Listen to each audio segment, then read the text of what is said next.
जय भीम. मराठवाडा विद्यापीठाचा नामविस्तार होऊन 30 वर्ष झाली, पण अजूनही नामांतर किंवा नामविस्तार म्हटलं की प्रदीर्घ लढा हटवतो. मराठवाड्यातल्या आजच्या 40-50तल्या लोकांनी हा लढा प्रत्यक्ष अप्रत्यक्षपणे भोगलेला आहे. त्या नामांतर लढ्याने दिलेले घाव आजही ताजे आहेत. भलेही जखमा भरून निघले असतील, पण व्रण अजूनही कायम आहेत. डॉक्टर बाबासाहेब आंबेडकर म्हणाले होते, जे आपला इतिहास विसरतात ते आपले भविष्य घडवू शकत नाहीत. पण काही मंडळी इतिहासच बदलून लोकांची दिशाभूल करतात. त्यामुळेच आपला इतिहास आठवावा लागतो. आपल्या इतिहासाचा धांडोळा घेण्याचा प्रयत्न करावा लागतो. या प्रयत्नांतूनच नवी वाट सापडत असते. या लढ्याचा इतिहास असाच प्रेरणादायी आहे. तसेच तो दिल्या घेतल्याचा हिशेब मांडणारा आहे. हा लढा कुणाच्या अस्मितेला ठेच पोहोचवणारा नव्हता, कुणाचा दुस्वास करणारा तर मुळीच नव्हता. ज्या डॉक्टर बाबासाहेब आंबेडकरांनी झोपडीत ज्ञानाचा प्रकाश आणला, त्या महामानवाला अभिवादन करण्याचा हा एक छोटासा प्रयत्न होता. जय भीम मित्रांनो. मी बुद्धभूषण गायकवाड आपले स्वागत करतो आपल्या यूट्यूब चॅनलमध्ये. मित्रांनो, तुम्ही अजूनही या चॅनलला सबस्क्राईब केले नसेल तर जरूर सबस्क्राईब करा. या चॅनलला जास्तीत जास्त लाईक, शेअर आणि कमेंट करायचा आहे, तरच हा व्हिडिओ जास्तीत जास्त लोकांपर्यंत पोहोचेल. 1972ला दलित पॅन्थरची स्थापना झाली.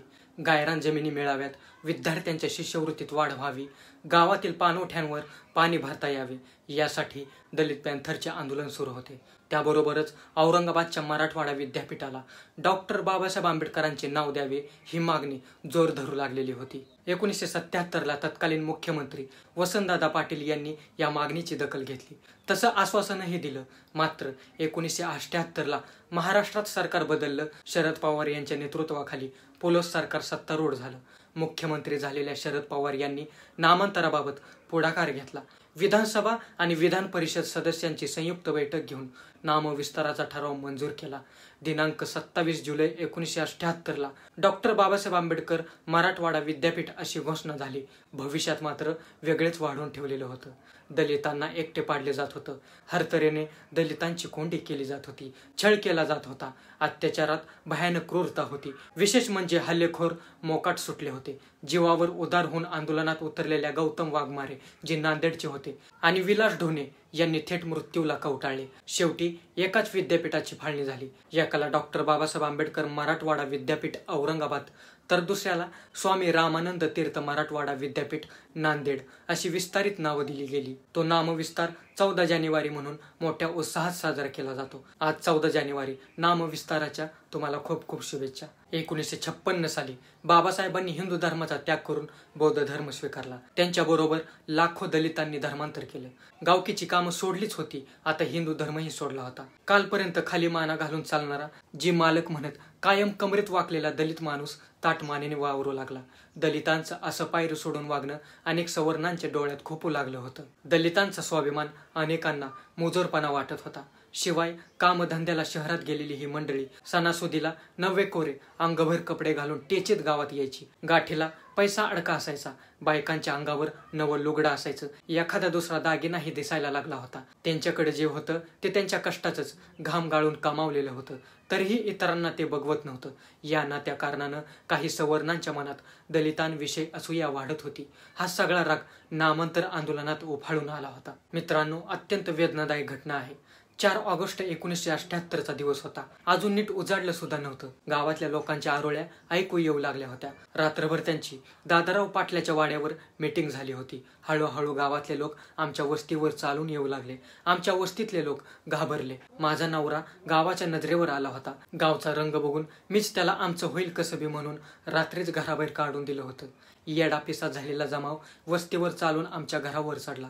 सबली घुसे घालून आमचं घर पाडलं. राखेल संगच आणलं होतं. घरात ओतलं आणि घर पेटून दिलं. असं करत करत त्यांनी सगळ्या बौद्ध वस्तीतली घरं पेटवली होती. आम्ही लेकरं बाळ घेऊन रानात पळून गेलो. तेव्हा आम्हाला अंगावर जी कपडे होती तीच काय शिल्लक राहिली. मूठभर धान्य सुद्धा घरात शिल्लक ठेवलं नव्हतं. सगळं जळून गेलं. सुरकुतलेल्या चेहऱ्यानं आणि म्हातारपणामुळे जड झालेल्या आवाजात धोंडोबाई हे सगळं सांगत होत्या. धोंडोबाई सध्या त्यांच्या लहान मुलांकडे राहतात. त्यांच्या मुलाला अण्णाभाऊ साठे महामंडळात शिपायाची नोकरी मिळालेली आहे आणि नांदेडच्या गोविंद नगरात एक कच्चं घर.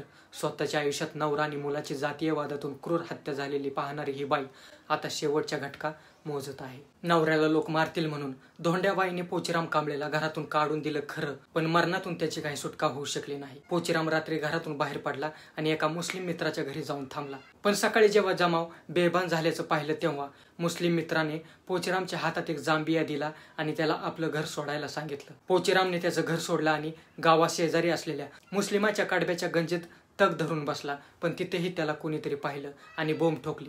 पोचीराम तिथून पळाला. चौकी, धानोरा असं करत गावापासून 8 किलोमीटर अंतरावर असलेल्या राऊतखेडा परिसरात आला. इतका वेळ तो नुसता धावत होता. ऑगस्ट महिना असल्यामुळे सगळीकडे चिखल झालेला आणि पाणी साचलेलं. इतका वेळ 150 ते 200 लोकांचा जमाव पोचीराम कांबळेचा भीषण पाठलाग करत होती. शेवटी दम लागल्यामुळे राऊतखेडा गावाच्या परिसरात एक पाण्याने भरलेल्या आणि बेसरमाने वेढलेल्या उकांड्यात पोचीरामने आश्रय घेतला. पण तिथं प्रातविधीसाठी आलेल्या बायकांनी पोचीरामांना पाहिला आणि आरडाओरडा केला. तोच हजारोंचा समुदाय तिथं आला आणि पोचीराम तावडीत सापडले. त्यांना 6 किलोमीटर अमानवीय छळ करत चालवत नेलं. लोक पोचीरामला सारखं जय भीम म्हणायचं नाही आणि आमच्या पाया पड असं सांगत होते, पण पोचीराम मात्र भीषण छळ होत असताना सुद्धा जय भीम म्हणायचं सोडत नव्हता आणि मी कुणाच्याच पाया पडणार नाही असं सांगत होता. शेवटी याच विहिरीच्या शेजारी रॉकेल ओतून त्यांना जाळण्यात आलं. इतकी भयावह परिस्थिती होती तेव्हाची. मित्रांनो, व्हिडिओ कसा वाटला कमेंट करून नक्की सांगा. या व्हिडिओला जास्तीत जास्त लाईक, शेअर आणि कमेंट करायचं आहे. चला भेटूयात पुढच्या व्हिडिओमध्ये. जय भीम.